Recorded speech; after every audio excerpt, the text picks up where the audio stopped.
Seguimos no Faladoiro hoxe na compañía de Roberto Pereira, presidente do Consello Galego de Colexios de Economistas e dos profesores da Universidade de Santiago, María Cadaval, Maite Cancelo e Xesús Veiga, falando hoxe pois do debate sobre se é posible crecer, se é posible o crecemento económico con austeridade, non?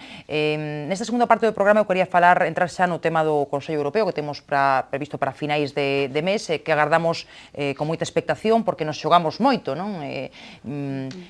Veremos se se convirten en inamovibles o que agora son recomendacións de Bruxelas, da Comisión Europea, que xa temos comentado moitas veces nesta mesa, reformar as pensións, revisar o IBE, avaliar a reforma laboral, en fin, unha serie de cuestións que se nos suxiren, veremos en que quedan. E logo é un Consello no que España se xoga moito, no que quere avances concretos en cuestións moi importantes, prioritario o desemprego xuvenil, máis fondos comunitarios para combatelo, a unión bancaria, da que tanto se fala, e o crédito para as PEMES, que tampouco acaba de chegar. Eu non sei vos que agardades desa cita e que credes, como credes que debería rematar, e que marxe de manobra pode ter o Goberno de España nese Consello. A ver, Roberto, a túa impresión ou a túa sensación previa.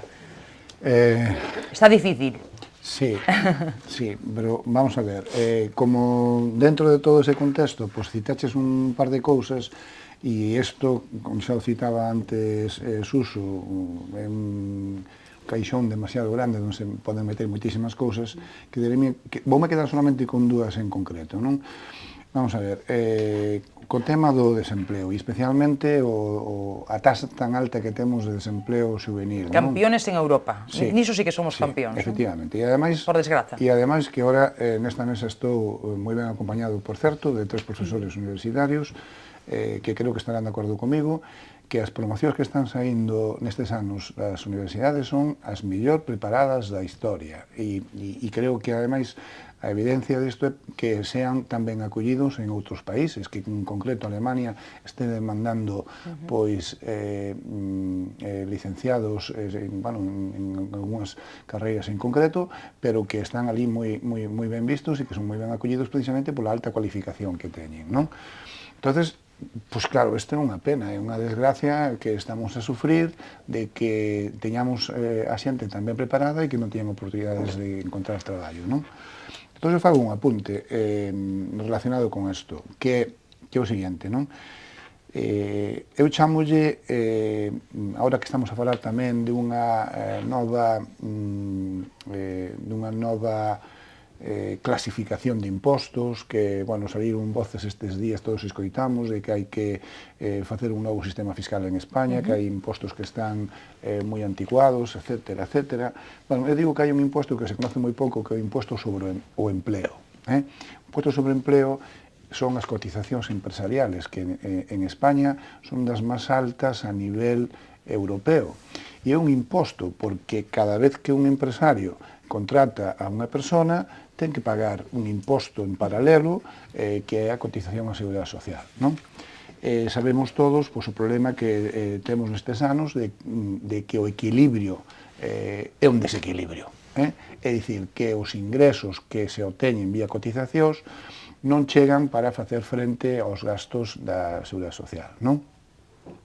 E, por outra banda, pois claro, temos unha taxa altísima de desemprego, non? Entonces, nos propoñemos desde o Consejo General de Economistas unha reducción das cotizacións empresariales. Creemos firmemente en que isto conlevaría unha maior contratación. Hai voces que dicen, claro, vamos a ver, se temos un desequilibrio, un desaxuste nas contas da Seguridade Social, como vamos a rebaixar as cotizacións? Bueno, pois nós por iso temos argumentos e dicimos, vamos a ver, se o que temos é que fomentar o equilibrio, se aumentamos as cotizacións non estamos aumentando o gasto, entonces estamos axudando ao equilibrio, non? E é o que neste momento necesitamos neste país. E además non podemos esquecernos, non podemos olvidar de que o sistema que temos de sufragar as pensións neste país é un sistema de reparto que o que establece é que os que os estamos cotizando somos os que estamos pagando as pensións dos que están xubilados, de tal maneira que cando nos toque a nós xubilarnos, serán outros cotizantes os que sufraguen as pensións que teñamos que percibir, non? Ese sistema de reparto, pois o que temos que de alguma maneira é equilibralo ahora, e vamos a equilibralo precisamente mediante a entrada de novos cotizantes, fomentando pois unha rebaixa nas cotizacións empresariais. Nos repito que creemos nese argumento. Bueno, pois comezamos falando, por exemplo, do emprego, que era polo que comezaba Roberto. Non sei se alguén, Suso, Maite ou María, quere engadir algo ou algunha outra cuestión sobre o Consello Europeo. Bueno, a creación ou o problema da creación de emprego é un problema básico actualmente na economía española, tamén na galega. O problema do desemprego juvenil tamén. Eu voto en falta, son moi escéptico sobre os resultados prácticos deste Consello, pero voto en falta xa dende hai tempo unha acción decidida dende os órganos europeos para atacar este problema, e iso significa mobilizar recursos. Mobilizar recursos, non hai outra opción. Mobilizar recursos que signifiquen pois, incentivos, axudas á creación de emprego juvenil. Eu sobre o aspecto que decía Roberto, claro, é un tema complexo.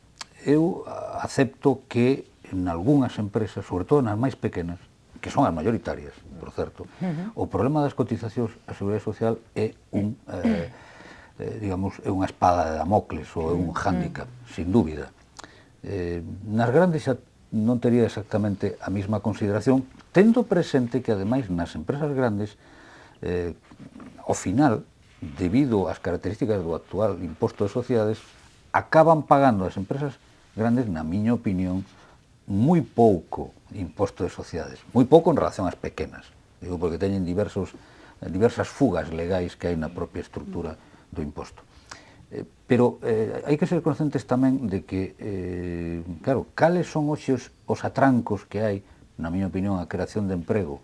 Por exemplo, a Caixa Máis Emprendedores, tan de moda agora, o señor Rajoy estuvo estes días. Pois eu creo que hai dous problemas, isto non son nada original.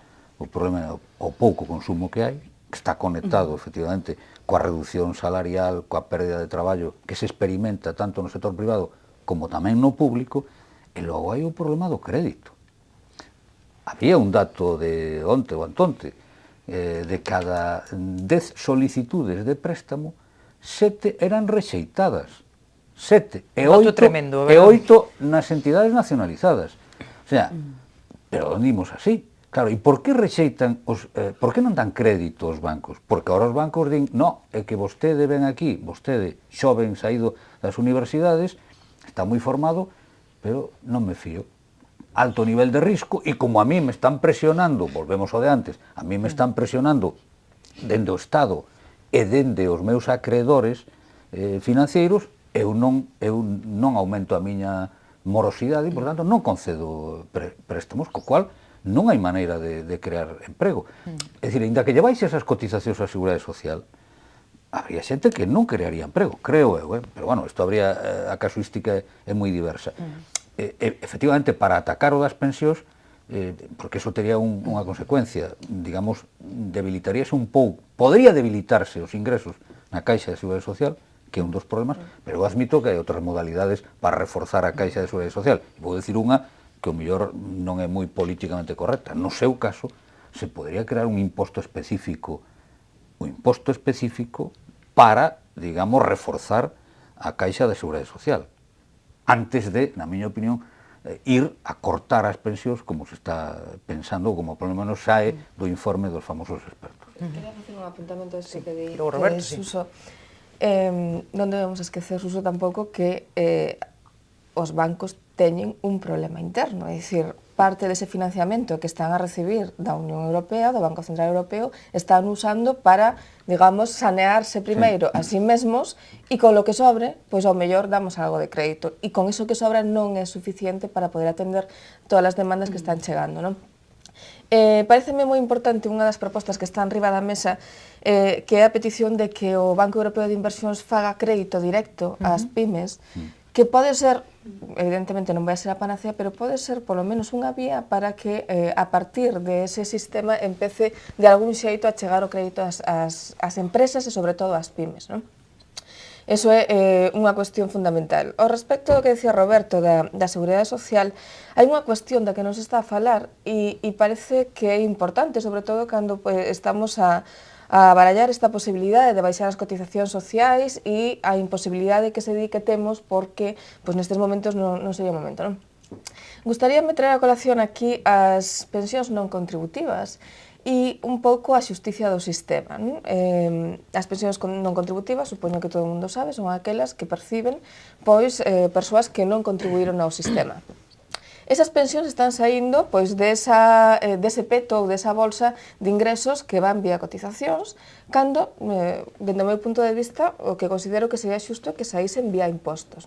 Entón, se retirásemos dese peto de cotizacións o que vai a pensións non contributivas, ao mellor empezaríase a facer xustiza e empezaríamos a valorar mellor se está equilibrado ou non está equilibrado o que se está recibindo por cotizacións e o que está saindo de aí. Ao mellor a reforma do sistema precisa ir un pouco máis aló. Iba a facer un apunte, pero teño que facer dous. O primeiro apunte era para avaliar un pouco o comentario que facía Suso sobre o que tributan as grandes empresas por impostos sobre sociedades. Entonces, hai un estudio concretamente sobre as empresas do IBEX que promedian máis menos en torno ao 10% a carga impositiva que están soportando esas empresas no que se refiere ao imposto sobre sociedades. Cando o pequeno empresario, como ti dicías, paga en cotizacións sociais por riba do 30%. O sea, que eso é, encima da mesa, unha injusticia social terrible, non?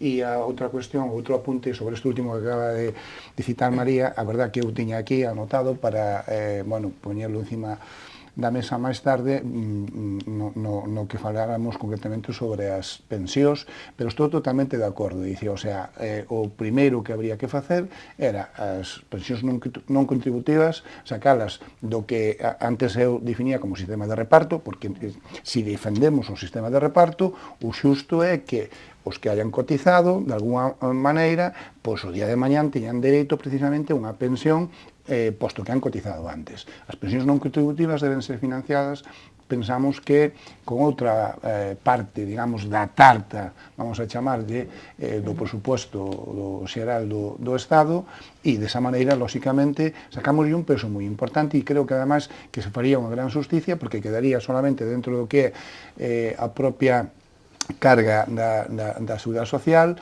pois as pensións que se han xerado previamente con cotizacións. Maite. Bueno, falando... Moitos temas. Sí, moitos temas. Falando do tema do Consello Europeo, eu penso que o conxunto de reformas que propón, ou que se están a propor agora mesmo desde Europa, son moi importantes, son moi amplas e tocan moitos temas. Tocan o emprego juvenil, tocan o tema do crédito ás empresas, tocan o crecemento económico a través de todos os instrumentos, de varios instrumentos, e penso tamén que neso tamén se estaba a traballar e se está traballando e se hai documentos que ahora mesmo están sendo consensuados no Congreso. Documentos onde se fala de bonificación de emprego, maioritariamente no tema do emprego juvenil, que é o máis elevado do desemprego juvenil. Se está a falar o tema de como se pode apoiar a inversión nas empresas, tanto por parte dese aumento de crédito que é o que está, eu penso que ahora mesmo negociándose, cantos millóns vanse a dedicar a esa inversión empresarial dende o Banco Europeo de Inversións. Estánse a tocar un montón de temas, eu penso que moi relevantes. Eu penso que moitos van a ir adiante porque son recomendacións que veñen da Unión Europea, que ao mesmo tempo en España se están a traballar xa con documentos concretos e con propostas concretas, e que por encima están atopándose con un apoio por parte, por lo menos, do principal partido da oposición. Os temas específicos, se rebaixar a cotización con carácter xeral, se ten que facerse algo con carácter xeral, eu penso que cando este o déficit público un pouco controlado, encantoase un poquito máis de marxe no tema déficit, eu baixaría outros impostos, porque o principal sería reactivar ese consumo, e para iso é preferible baixar outra vez o IVA, IRPF, e reactivar así o consumo interno. A contratación vía bonificaciones en casos concretos, non con carácter xeral, porque eu penso que o temos que facer é fomentar esa nova contratación. Ten que ser eso, algo moi específico. E penso que eso xa está, polo menos no caso dos xoves. E logo hai un montón de medidas, no caso dos emprendedores, que é unha lei de emprendedores, pero non só de emprendedores, porque hai un montón de artículos, de apartados, que está tocándose o tema da PEME, non só de emprendedores. Fálase de que pode, o sea, como se pode actuar cando unha PEME ten problemas, o tema de judicializar para PEMEs moi pequenas que non teñan un volumen de facturación demasiado elevado. Hai un montón de apostas, o tema de como se pode favorecer que as pequenas empresas podan chegar a esas grandes contratacións públicas, como se pode articular esos instrumentos que non están funcionando. O tema do IVA, que tamén no caso dos autónomos tamén o estaban solicitando. O tema da reinversión, unha posible deducción si os beneficios se reinvierten na propia empresa e sempre limitando o tamaño da empresa, o sea, sendo medidas específicas diseñadas para as pequenas e non para as grandes. Penso que hai un montón de ideas, de apuntes, de temas que son primordiales. Efectivamente, unha morea de cuestións, non chegou a nada o tempo, eu teño que ir xa despedindo o programa, así que teredes que volver, porque non chegamos nin a metade do que eu me propuxen un pouco o comezo. En todo caso, un pouco por rematar, a modo de conclusión, pero pídovos en 20 segundos, sede moi sintéticos, bueno, contestándome a unha pregunta que a que nos facemos todos. Vos, que sabedes disto, vedes brotes verdes ou non? Xa sei que non é expresión de moda, non? Pero vedes a luz ao final do túnel, por dicirlo así? A ver, Suso Veiga.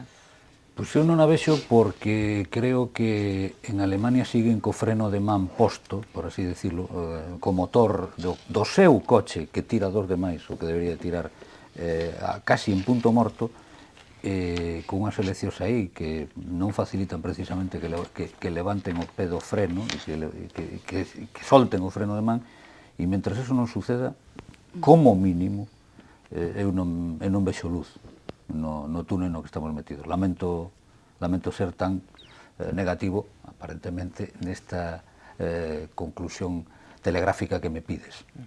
E por aquí, compartides ese pesimismo ou non tanto? Pois sí. Eu nestes momentos diría que estamos nunha situación en donde temos máis carga impositiva que nunca, históricamente falando, e os axustes que estamos a sufrir e a padecer pois tamén son os maiores, digamos, na historia. E lamentablemente, ademais, diría que creo que dentro destas recetas que antes comentábamos da Unión Europea, avicínase unha revisión do IVA, sobre todo en algúns produtos e servicios que en estes momentos están a tributar o 8% e que creo que van a ser revisados o tipo incrementado. Que levaremos algún disgusto adicional. Sí. A ver, María, a túa conclusión. Pues parece que a parte feminina vai a ser a que poña aí un pouco de esperanza. Claro, pouca esperanza. Brotes verdes, evidente que non os hai, pero bueno, confiamos en que este Consello de finais do mes de xuño poña polo menos unhas pautas que permitan que ese crédito que estamos a botar de menos pois fluyan, que esos 6.000 millóns de euros dos que se está a falar para loitar contra o desemprego juvenil pois cheguen polo menos a ter pois unha certa influencia na reactivación dese mercado e que o financiamento do propio sector público pois non vai a peor, porque se isto vai a peor implicaría pois unha nova subida da prima de risco, un novo coste incrementado dos xuros a pagar e demais, non? Por lo tanto, sí que teño confianza en que o que se vai a poñer en riba da mesa dentro de 15 días aproximadamente, pois polo menos permita que ese incipiente recuperación económica empecemos a vela, porque xa vai sendo hora. Xa é hora. A ver, Maite, que pechas? Brotes verdes non, pero tendo en conta o gran axuste deste último ano e pico no tema do control do déficit, do sector público, recorte de soldos, etc. Estamos tendo unos primeiros meses do ano moi bons. Aumento de creación de empresas, na mellora do noso comercio exterior, que está indo como fai moitos anos. Mellora na produción industrial, e non só na enerxética. Está sabendo como o índice de produción industrial está mellorando moito estos últimos meses. E, ademais, os datos malos son moito menos malos que fai un ano. Moito menos, pero como a mitade. O consumo non se recuperou, non, pero a caída foi como a terceira parte do ano pasado. É un dato moito menos malo. O dato para o último tamén foi menos malo, e o da EPA do primeiro trimestre tamén. Entón, brotes verdes, non, porque estamos sempre predecendo e nos erramos moitas veces, pero, bueno, tamén erranos do tempo. E fíjate que discusión teñen os franceses cos españois co tema de que vai vir o verán. Entón, é un tema complicado, pero sí que hai moito dato positivo nestos primeiros meses do ano, que moitos economistas o están falando ahora mesmo, están analizando os datos todos que están salindo, e dicen, neste contexto restrictivo está habendo un movimento positivo. Pois vamos a destacar eso, que hai un movimento positivo que esperemos se vaya consolidando, e que, se é certo que nos dá máis marxen co tema do déficit, eu penso que poden seguir mellorando a máis. Bueno, pois veremos que pasa e espero convidarvos axiña para que o vayamos comentando. Oxe, bueno, como sempre foi un placer tervos por aquí, grazas a Suso Veiga, a Maite Cancelo, a María Cadaval e a Roberto Pereira. Moitísimas grazas aos 4 por aceptar o noso convite. Grazas a todos por seguirnos. Mañá volvemos, como sempre, para analizar, como sempre, a actualidade da xornada.